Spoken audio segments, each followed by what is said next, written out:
Ari-Pekka Selin kerho sitten saavutti kuin saavuttikin sen paikan 6 sakissa runkosarjassa. Mitenkäs Ari-Pekka Selin summaisi tämän runkosarjan rupeaman? No ihan sitä nyt ei ole pilkottu, mutta tietysti se on ollut tasainen ja tietysti lopputulos erinomainen, kun miettii mistä lähdettiin huhtikuun 16. päivänä aika takamatkalta edelliseltä keväältä ja sijoituksilta, niin siihen nähden niin joukkueelta upea suoritus ja tasainen, mutta varsinainen semmoinen analyysi ja pilkkominen runkosarjasta niin jätetään vasta tämän kauden jälkeen. Joka tapauksessa saitte tuon muutaman päivän tauon tuohon runkosarjan päälle. Tauko teki varmasti teille hyvää ja tuli tarpeeseen. Mitäs tässä on teidän ohjelma sisältänyt näiden päivien aikana?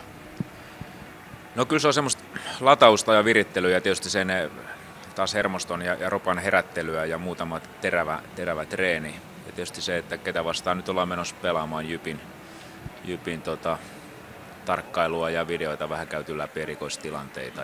Mutta ennen kaikkea tässä loppuvaiheessa niin sitä kovaa latausta ja intohimoa päälle, mitä näissä peleissä tarvitaan. Joka tapauksessa vastustaja jonkin verran skautattu. Pudotuspeleihin ei toisin sanoen voi lähteä pelaamaan niin sanotusti vain omaa peliä, vaan vastustajankin pitää kiinnittää huomiota.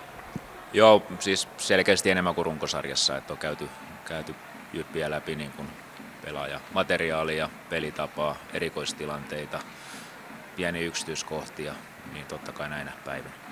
No, minkälainen vastustaja Jyp sitten on ja mitä tämä puolivälierä-sarjana voittaminen vaatii?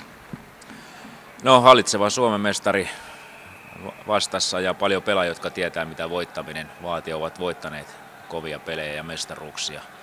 Mutta hyvin puolustava joukkue, joka on erikoistilanteissa nimenomaan erinomainen ylivoimapeli parasta koko runkosarjassa. Hyviä yksittäisiä pelaajia, mutta mitä se meiltä vaatii, niin tietysti, että meidän oma työ ja peli on ihan tapissa, mutta myös semmoinen rohkeus ja nälkä jatkaa tätä kevättä, että tämä ei riitä tämä runkosarjan menestys, vaan se, että meillä on sellainen intohimo tehdä töitä yhdessä ja ennen kaikkea myös haastaa Jypin pakkikalusta. Kokoonpanojen suhteen mikä on joukkueen terveystilanne? No, Tuominen on edelleenkin pois ja toiveena, että Vänttinen saadaan sisään tässä puoliväli-eräsarjassa.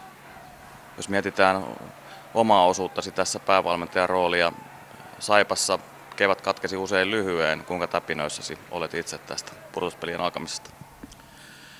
No kyllä tässä nyt alkaa täpinöissä ole, että kyllä viikko sitten Jokeripelin jälkeen kun saavutettiin 6. sija, niin oli vähän, että että saadaan muutama lepopäivä, mutta se on tehnyt kyllä coachillekin hyvää ja nyt on mahdollisuus niin tehdä tästä hienon kevät.